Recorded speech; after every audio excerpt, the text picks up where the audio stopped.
चौथ व्रत की बहुत बहुत शुभकामनाएं। फ्रेंड्स, आज की वीडियो में मैं आपको सकट चौथ व्रत की कथा सुनाऊंगी। तो देखिए, जब भी आप सकट चौथ का व्रत करेंगे, कथा सुनने से पहले जिस भी जगह पर आप कथा सुन रहे हैं, पहले हम उस जगह को अच्छे से साफ करके वहां पर आसन बिछा लेंगे। उसके बाद हम अपना पीलिया ओढ़ लेंगे। आप अपना पीलिया ओढ़ सकते हैं। पीलिया स्वास्तिक बना लूंगी। स्वास्तिक बनाकर इसके ऊपर हम गणेश जी को विराजमान करेंगे। तो देखिए, आप चाहें तो आप गणेश जी की मूर्ति ले सकते हैं इस तरह की, या आप डली के जो गणेश जी बनाते हैं ना, सुपारी से या डली से कलावा लपेटकर जो गणेश जी बनाते हैं, वो भी आप ले सकते हैं। तो गणेश जी का जो भी स्वरूप करने के लिए सबसे पहले हम गणेश जी को तिलक कर देंगे। उसके बाद जो जल का लोटा हमने लिया है उसे हम तिलक कर देंगे, और फिर हम अपने आप को भी तिलक कर लेंगे। जो भी कहानी सुन रहे हैं उन सबको भी आप तिलक कर दीजिए। तिलक करने के बाद हम हाथ में तिल के दाने लेंगे। तो देखिए, तिल हाथ में लेकर अब हम सकट चौथ व्रत की कथा शुरू करेंगे। तो चलिए, मैं आपको कथा सुना देती हूँ। एक बार एक गांव में एक बुढ़िया रहती थी। वो बुढ़िया बहुत गरीब थी। बुढ़िया का एक बेटा था। बेटा गांव के लोगों के जो पशु थे उनको चरा के लाता था, और जो भी चराई के बदले में पैसे मिलते थे उसी से बुढ़िया का और बुढ़िया के बेटे का गुजारा होता था। बुढ़िया का बेटा सुबह चला जाता था गाय भैंसों को चराने, और शाम को गाय भैंसों को चरा के आता था। इसी तरह से दिन बीत रहे थे। एक दिन जब बुढ़िया का बेटा पशु चराने के लिए जंगल में जा रहा था, तब उसकी चाची ताइयों ने उसे रोक लिया। उसकी चाची ताई बोली कि बेटा, तुम तो सारा दिन मेहनत करते हो, सारा दिन जंगल में धूप में सारे पशुओं को चराते हो, और तुम्हारी माँ घर में गट्टे कर करके खाती है, यानी पकवान बना बना के खाती है।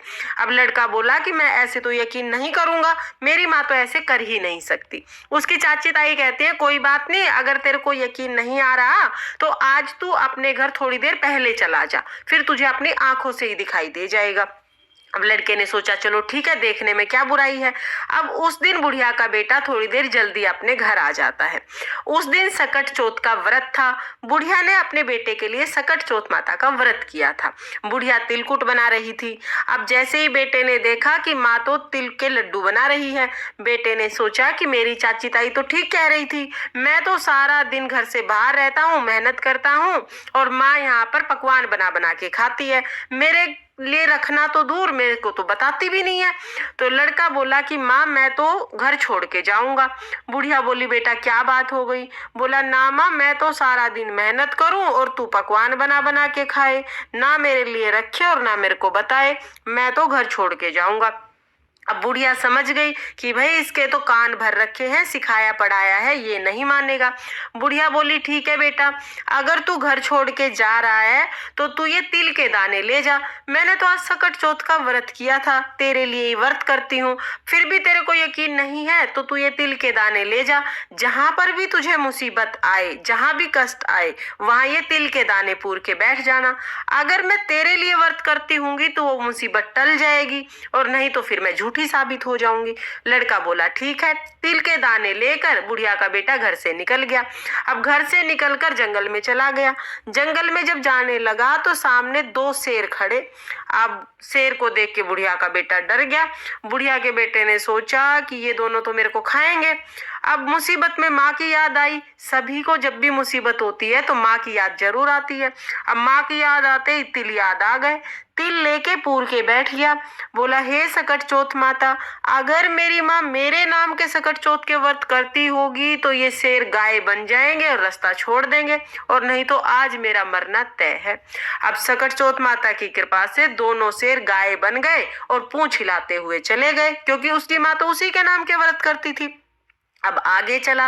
आगे गया तो देखा कि सांप फन ठाए खड़ा, बिल्कुल उसके सामने खड़ा सांप। अब उसने सोचा कि ये तो मेरे को डसेगा, जाने ना दे, जिधर वो जाए सांप उधर ही चला जाए। अब वो तो फिर से अपने जो तिल के दाने थे वो पूर के बैठ गया। बोला, हे सकट चौथ माता, अगर मेरी माँ मेरे नाम के व्रत करती थी तो ये सांप रस्सी बन जाएगा और मैं यहाँ से चला जाऊंगा, नहीं तो मेरा मरना तय है। अब सांप तो रस्सी बन गया, वो वहां से निकल गया। आगे गया तो बहुत भारी नदी फूफान करते हुए आ रही। नदी इतनी तेज लहरों से बह रही, उसने सोचा कि अगर मैं नदी को पार करूंगा तो डूब के मर जाऊंगा, और अगर मैं नदी को पार नहीं करूंगा तो इस जंगल के जानवर मेरे को खा जाएंगे। आज मेरा मरना तो तय है। फिर माँ की याद आई। माँ की याद आते ही तिलपुर के बैठ गया। बैठ के बोला, हे सकट चौथ माता, अगर मेरी माँ मेरे नाम के व्रत करती थी तो ये जो नदी है ये 2 भाग में बट जाएगी, बीच में रास्ता बन जाएगा और मैं निकल जाऊंगा, और नहीं तो आज मेरा मरना तय है। सकट चौथ माता की कृपा से नदी 2 भागों में बट गई, बीच में रास्ता बन गया, रास्ते से निकल के दूसरी नगरी में पहुंच गया। दूसरी नगरी में पहुंच गया तो देखे कि एक माई बैठी बैठी पूड़े बना रही थी। अब पूड़े बनाए और रोए, पूड़े बनाए और रोए। बुढ़िया का बेटा बोला कि माई ये क्या बात, दुख और सुख दोनों एक साथ कैसे? पूड़े बनाए मतलब तू बहुत खुश है और रोए मतलब बहुत दुख है, ये कैसी बात है? बूढ़ी माई बोली, बेटा पूड़े तो इसलिए बनाऊं हूं क्योंकि आज मेरे बेटे का आखिरी दिन है, मैं यूं सोचूं कि उसको कुछ अच्छा खिला दूं, और रो इसलिए रही हूं कि इस नगरी में हर छठे महीने आव पकता है और उस आव में एक इंसान को बिठाया जाता है, हर घर से एक इंसान जाता है। आज मेरे घर से बारी है और मेरे एक ही बेटा है, वही आज जाके आओ में बैठ जाएगा, मेरे जीने का और कोई सहारा नहीं, अपनी औलाद के इस दुख में रो रही हूँ। अब वो बोला कि मैया तू यूं कर, ये जो पूड़े हैं वो मेरे को खिला दे, तेरे बेटे के बदले मैं चला जाऊंगा। अब वो माई बोली, बेटा पूड़े तो चाहे तू सारे खा ले, पर यूं कौन किसकी आई में जावे है? बूढ़ी का बेटा बोला, ना माई मैं चला जाऊंगा। भरपेट पूड़े खा लिए, खा के और सो गया। रात को आए राजा के सिपाही बुलाने। अब जैसे ही बुलावा आया, बुढ़िया कभी कुंडी खड़काए, कभी दरवाजा खड़काए, कभी बर्तन बजाए, पराए पूत को कैसे जगाए। अब आवाज सुन के बुढ़िया का बेटा जग गया। बुढ़िया का बेटा जग के बोला, माई आ गए? बोले, हाँ बेटा आ गए। अब चला गया, जाके आव में बैठ गया। आव में बैठने के बाद अपने तिल पूर के बैठ गया। हे सकट चौथ माता, अगर मेरी माँ मेरे नाम के व्रत करती थी तो मैं अग्नि में नहीं जलूंगा, और अगर नहीं करती थी तो मेरा जलना तय है, आज मैं मर जाऊंगा। अब सकट चौथ माता की कृपा से उसके तो कुछ भी ना हुआ। अब गली में बच्चे खेल रहे थे, खेलते खेलते बच्चों की बोल जाके मटके पे लगी, टन से आवाज आई, सारी नगरी में हल्ला हो गया कि आओ पक गया, आओ पक गया। सारी नगरी के लोग इकट्ठे हो गए, राजा को बुला लिया। सब बोले कि 6 महीने में आओ पका करता, अब की बार तीसरे ही दिन कैसे पक गया? अब राजा को बुलाया तो राजा ने सिपाहियों को कहा कि मटकों को उतारो। जैसे ही मटके को उतारने लगे, अंदर से बुढ़िया का बेटा बोला, भाई धीरे धीरे, भाई धीरे धीरे। अब अंदर से इंसान की आवाज सुन के सब डर गए, सारे सिपाही मटके को छोड़ के दूर हो गए। राजा ने तलवार निकाल ली। तलवार निकाल के राजा बोले कि बाहर निकल, भूत है कि पिशाच है, कौन है? अब बुढ़िया का बेटा तो हाथ जोड़ के बाहर निकल गया, महाराज ना मैं भूत हूँ ना पिशाच हूँ, मैं तो एक बुढ़िया का बेटा हूँ। मेरी माँ मेरे नाम के सकट चौथ के व्रत करती थी, चाची ताइयों ने मेरे कान भर दिए, उनकी सिकाई में आके मैं घर से निकल गया। मेरी माँ ने मेरे को ये तिल के दाने दिए थे और कही थी कि जहां भी मुसीबत आए, जहां भी भीड़ पड़े, ये तिल के दाने पूर के बैठ जाइयो। मेरी माँ मेरे नाम के व्रत करा करती थी, सकट चौथ माता की कृपा से मैं तो आव में जिंदा निकल आया, मैं अग्नि में नहीं जला। ये जब सुनी तो रानी बोली राजा से कि मैं तो अपनी बेटी की शादी इसी के साथ करूंगी, इसको तो अग्नि भी नहीं जला सकती, तो इसको तो कोई मार ही नहीं सकता, ऐसा जवाई हमें कहाँ मिलेगा। अब राजा को भी ये बात ठीक लगी, राजा ने अपनी बेटी की शादी उसके साथ कर दी। अब बुढ़िया का बेटा राजा की लड़की से शादी करके महल में रहने लग गया। एक दिन वो दोनों शाम को छत पे घूम रहे थे। महल की छत पे घूमते घूमते बुढ़िया का बेटा बोला कि देखो मेरे गांव की तरफ बादल हुए हैं, लगता है बहुत ज्यादा बारिश होगी। अब राजा की बेटी बोली, आपके भी गाँव है? बोला, मेरे गांव भी है, मेरे माँ भी है, घर भी है, सब कुछ है। तो राजा की लड़की बोली, फिर हम यहाँ क्यों हैं, चलो अपने गांव चलेंगे। राजा का बेटा बोला, ठीक है, अपने पिताजी से आज्ञा ले ले, हम चल देंगे। अब राजा की लड़की अपने पिताजी के पास जाके बोली, पिताजी पिताजी आपके जवाई अपने घर जाना चाहे हैं। अब राजा बोले, बेटा ये तो बहुत अच्छी बात है, दूर जमाई लाख जमाई, घर जमाई खाक जमाई, तुम अपने घर जाओ, अच्छे से रहो, सुखी रहो, ये तो बहुत अच्छी बात है। अब राजा ने अपनी बेटी को खूब सारा अन्न धन दे के विदा कर दिया। राजा की बेटी और बुढ़िया का बेटा दोनों अपने घर के लिए चल दिए। जब बुढ़िया का बेटा अपने गांव के पास आ गया, तब उसने सिपाहियों को भेज दिया कि जाके मेरी माँ को बता दो कि उसका बेटा आया है। जैसे ही सिपाही गए, सिपाहियों ने देखा कि उसकी माँ तो अंधी हो गई, बेटे के जाने के दुख में रो रो के वो अंधी हो गई थी। अब उसके अंधी माँ के पास जाके सिपाही बोले कि माँ जी आपका बेटा बहू आए हैं। अब बुढ़िया बोली, बेटा देवरानी जेठानी गांव के सब तो बोली मारे ही मारे, तुम भी क्यों बोली मारो? मेरा बेटा तो पता नहीं कहाँ है, जिंदा है भी या नहीं है, या पता नहीं किस हाल में है, उसे तो निकले ही बहुत टाइम हो गया। सिपाही बोले, माँ जी हंसी मजाक नहीं कर रहे, आपका ही बेटा आया है। अब सारा गांव इकट्ठा हो गया। बुढ़िया ने तो लोहे की आंगी पहन ली और बोली कि हे सकट चौथ माता, अगर ये मेरा बेटा होगा तो दूध की धार सीधी इसके मुंह पे लगेगी। अब दूध की धार सीधी बुढ़िया के बेटे के मुंह पे लगी, सारी मूछ भीग गई। सारे गांव में हल्ला मच गया, बुढ़िया का बेटा आया, बुढ़िया का बेटा आया। सकट चौथ माता की कृपा से बुढ़िया को दिखाई देने लग गया। बुढ़िया ने तो झट से जाके अपने बेटे को अपने गले से लगा लिया। बेटा भी अपनी माँ के पैरों में पड़ गया, माँ मेरे से गलती हो गई, चाची ताइयों के सिखाए पढ़ाए में आके मैं घर छोड़ के चला गया। माँ तू तो मेरे नाम के ही व्रत करती थी। अब माँ अपने बेटे से कितने दिन नाराज रहेगी। माँ ने तो अपने बेटे को माफ करके बेटे बहू को गले लगा के घर ले आई। बुढ़िया अपने बेटे बहू के साथ बहुत ही खुशी खुशी रहने लग गई। राजा ने पूरे नगर में ढिंडोरा पिटवा दिया कि सभी माएं अपनी औलाद के अच्छे भविष्य और लंबी उम्र के लिए सकट चौथ का व्रत जरूर करें। हे सकट चौथ माता, जैसे आपने बुढ़िया के साथ पहले की वैसे किसी के साथ मत करना, जैसे बाद में की वैसे सबके साथ करना। इस कहानी को कहते सुनते हुकारा भरते सब पर अपनी कृपा दृष्टि बनाए रखना और सबकी सब मनोकामनाएं पूर्ण करना। तो ये थी सकट चौथ की कथा। कथा सुनने के बाद थोड़े से जो तिल के दाने हैं वो गणेश जी को समर्पित करेंगे, थोड़े से जल के लोटे में डालेंगे। इसके बाद हम एक विनायक महाराज की कहानी यानी गणेश जी की कहानी जरूर सुनेंगे। तो चलिए गणेश जी की कहानी शुरू करते हैं।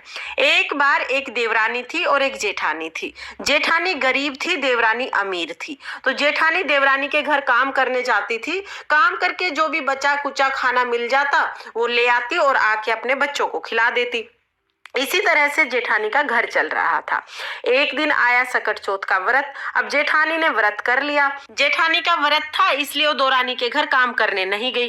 काम करने नहीं गई तो घर में कुछ खाने का भी नहीं आया। अब बच्चे आए, माँ कुछ खाने का दो, माँ कुछ खाने का दो। खाने का कहाँ से दे, काम करने तो गई ही नहीं। इतनी देर में उसका आदमी आ गया। आदमी ने आके देखा कि बच्चे तो भूख के मारे रो रहे हैं और ये तो अपना व्रत करके बैठी है। बच्चों को रोता बिलखता देख के आदमी को गुस्सा आ गया। गुस्से में उसके खूब मारे। अब पीट कूट के बेचारी एक कोने में जाके बैठ गई। वहीं पड़े पड़े शाम हो गई। शाम को आए विनायक महाराज। विनायक महाराज को शौच के लिए जाना था। अब विनायक महाराज बोले, बेटा शौचालय कहाँ है, मैं तो पोटी करूंगा। अब वो बोली, महाराज कहाँ के शौचालय, जहां मन करे वहां कर लो, सारा घर पड़ा है। अब विनायक महाराज का तो उस दिन राजा के घर में वासा था।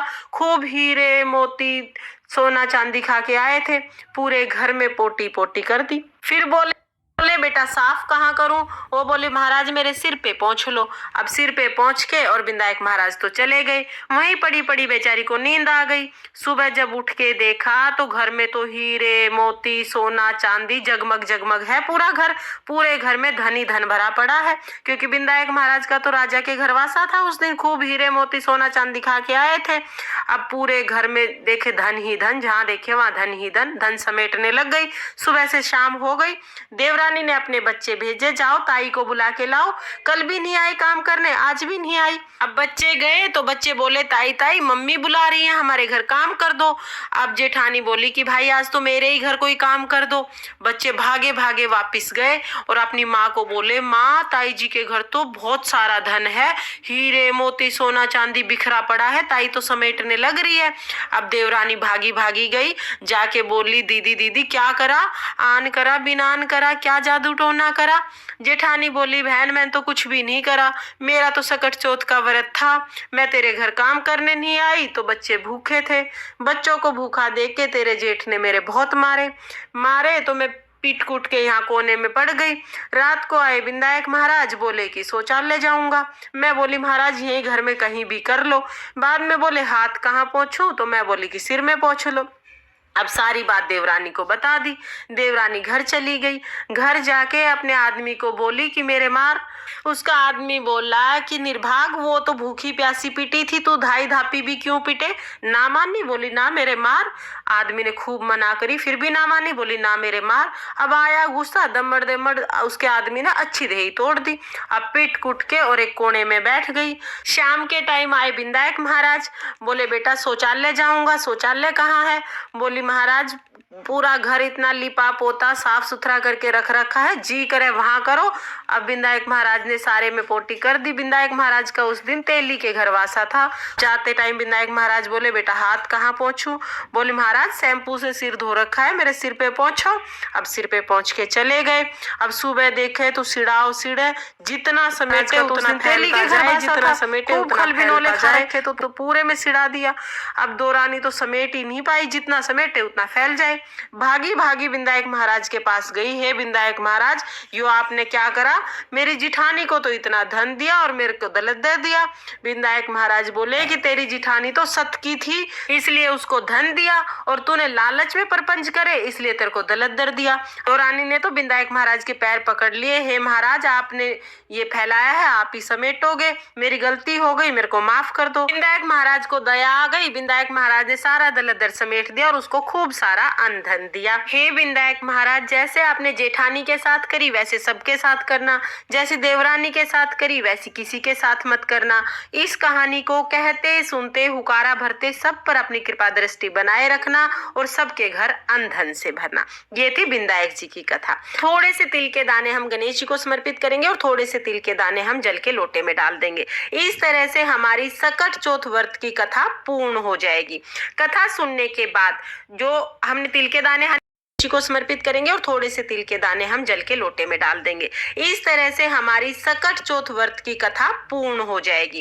कथा सुनने के बाद जो हमने तिल के दाने हाथ में लिए हैं ना, इनमें से थोड़े से तिल के दाने हम अपने पल्लू में बांध लेंगे। आप अपने पल्लू में बांध के रख सकते हैं या किसी भी दूसरे बर्तन में आप रख सकते हैं। शाम को जब चंद्रमा को अर्घ देंगे तो ये कहानी सुने हुए तिल से ही हमें अर्घ देना है। और अभी क्योंकि अभी हम दिन में कहानी सुन रहे हैं तो अभी हम ये जल का लोटा सूर्य देवता को अर्घ दे दें। हमारे यहाँ पर सकट चौथ की कहानी दिन में सुनी जाती है, तो अगर आप दिन में सुन रहे हैं तो सूर्य देवता